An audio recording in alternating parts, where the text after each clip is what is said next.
UPSC पास नहीं कर पाए तो फर्जी आईएएस आईपीएस बन गई जोया खान। बात अगर अपराध की करें तो इस डिजिटल युग में उसने भी समय के साथ अपना रंग बदला है और सूचना के आदान प्रदान करने के लिए बनाया गया मोबाइल अब अपराधियों का बड़ा हथियार बन गया है। ऐसे ही मामले में थाना सेक्टर 142 पुलिस ने जोया खान नाम की महिला को गिरफ्तार किया है, जो स्पूफिंग कॉल के जरिए फर्जी आईएएस आईपीएस और आईएफएस का अधिकारी बनकर लोगों और अधिकारियों पर अपना काम करने का दबाव बनाती थी और धमकाती थी।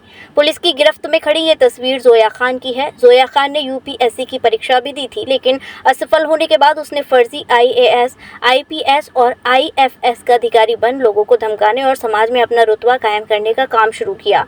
जोया खान ने बीते दिनों थाना 142 के प्रभारी को फर्जी कॉल कर एक मामले में दबाव बनाने की कोशिश की, लेकिन उसका दांव यहां नहीं चल पाया। उसे गिरफ्तार कर लिया गया। गिरफ्तारी के बाद जब डिमांड में लेकर जोया खान से पूछताछ की गई तो पता चला कि उसने स्पूफिंग कॉल की दुबई के सर्वर का इस्तेमाल किया था। डीसीपी नोएडा सेंट्रल ने बताया कि स्पूफिंग तकनीकी के जरिए कॉलर आईडी बदल देता है, जिससे ऐसा लगता है कि कॉल विश्वसनीय नंबर से आ रही है। इस तकनीक का इस्तेमाल कर जोया ने कई बार पुलिस अधिकारियों और अन्य लोगों को भ्रमित किया। वह मैजिक कॉल ऐप के जरिए पुरुषों की आवाज़ में भी बात करती थी, जिससे वह और अधिक प्रभावशाली दिख सके। ये पहली बार नहीं है जब जोया खान ने ऐसा किया हो। वह पहले भी नोएडा, गुरुग्राम और मेरठ में फर्जी आईएएस आईपीएस बनकर पुलिस एस्कॉर्ट की मांग कर चुकी है। तीनों जगहों पर उसके फर्जीवाड़े की पोल खोलने पर उसके खिलाफ मुकदमे दर्ज किए जाएंगे। थाना सेक्टर 142 की पुलिस टीम द्वारा एक सराहनीय कार्य हुआ, जिसमें एक महिला, इसका नाम जोया खान है और मूल रूप से मेरठ की निवासी है, उसकी गिरफ्तारी हुई है। जोया कॉल स्पूफिंग करती थी। कॉल स्पूफिंग का अर्थ होता है कि कॉलर अपनी आइडेंटिटी बदल लेता है और किसी दूसरे की आइडेंटिटी से वो कॉल करता है। इसका मतलब होता है कि जो व्यक्ति कॉल उठा रहा है उसको लगेगा कि उसके किसी विश्वसनीय आदमी से उसको कॉल आ रहा है और उसी का नंबर भी डिस्प्ले होता है, परंतु उस कॉल करने के पीछे कोई और व्यक्ति होता है। तो बेसिकली एक नंबर की आइडेंटिटी बदल दी जाती है और उसके बाद कॉलर अपनी आइडेंटिटी बदलकर इसमें कॉल करता है। यह एक सॉफ्टवेयर यूज करती थी जिसका नाम पोर्टसिप है।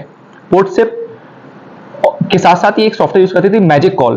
तो यह जोया खान कभी आईबी की अफसर बनकर, कभी रॉ की अफसर बनकर, कभी वरिष्ठ पुलिस अफसर बनकर ये पुलिस वालों को, आईओएस को, विवेचकों को कॉल करती थी और उच्चाधिकारियों के सीयूजी को स्पूफ करके यह आईओ को और पुलिस वालों को कॉल करती थी और उसके बाद अपने काम करवाना चाहती थी। नोएडा में जो केस था उसमें एक 306 के केस में यह इस तरह की गतिविधि कर रही थी और अपने पक्ष में मुकदमा करवाने के लिए इसने आईओ को और एसएचओ को कॉल किया था। यह पेमेंट्स बिटकॉइन के थ्रू करवाती थी और जो ऐप है पोर्टसिप, उसमें बिटकॉइन के माध्यम से पेमेंट होते थे, उसकी भी हमको इसमें रिसिप्ट मिली है। ये चौथी बार जेल जा रही है। इसके पहले भी ये नोएडा से 2019 में अप्रैल के महीने में जेल गई है और तब ये महिला ने फर्जी अफसर बनकर एस्कॉर्ट मंगाने के नाम पर ही जेल गई थी। इसके बाद ये मेरठ से जेल गई और उसके बाद ये 2023 में पिछले साल एस्कॉर्ट मंगाने के नाम पर गुड़गांव से ये जेल गई।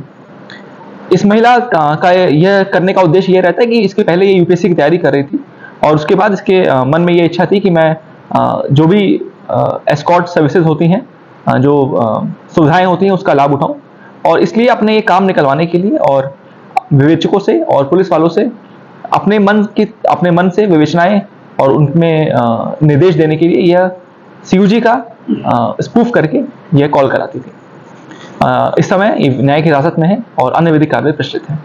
जय गुरुदेव हॉस्पिटल, महोली रोड, मथुरा। हमारे यहाँ minor, OT, emergency, ICU, PICU, NICU, सभी प्रकार की सिटी स्कैन, एक्सरे, अल्ट्रासाउंड, अत्याधुनिक पैथोलॉजी लैब, प्राइवेट एवं जनरल वार्ड, डीलक्स रूम, महिला चिकित्सकों द्वारा डिलीवरी सुविधा, आंखों का ऑपरेशन, दांतों का उपचार, सभी प्रकार के ऑपरेशन, उचित दर पर दवाइयाँ, 24 घंटे एम्बुलेंस सुविधा।